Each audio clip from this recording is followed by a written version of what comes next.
Order order order. কে করেছে murder? না sir, কেউ মার্ডার করিনি। তাহলে কি হয়েছে? একজন সব ইঁদুরে দাঁত ভেঙে নিয়েছে। আসামিকে হাজির করা হোক। আসামি হাজির হোক। হাজির স্যার। এটা হাত দিয়ে বলুন, যা বলিব সত্য বলিব, সত্য বলি মিথ্যা বলিব না। স্যার মিথ্যা কথা বললে হয়? এটা হাত রেখে যেটা বলতে বলেছি সেটা বলুন। যাহা বলিব সত্য বলিব, সত্য ছাড়া সব মিথ্যাই বলিব।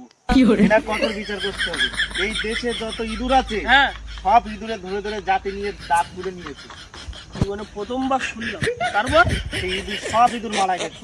ইঁদুরের দাঁত ভাঙা নিয়েও বিচার করতে হবে। স্যার, ওরাও তো একটা প্রাণী, ওদেরও তো একটা জীবন আছে।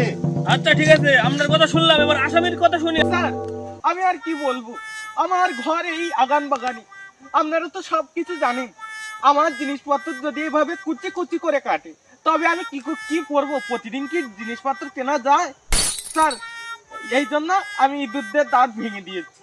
এটা মারাত্মক অপরাধ। ওনার সমস্ত ডিটেলস এর ভিতরে আছে। Order order order. জঙ্গলের দণ্ডবিধি 2195/402 ধারা অনুযায়ী কোন জঙ্গলের প্রাণীকে হত্যা করার অপরাধে আসামি শ্যামলকে 1 সপ্তাহ ফাঁসিতে দণ্ডিত করা হলো। আমি মানি না, আমি মানি না, আমি এই গাছেই গলায় দড়ি দেবো।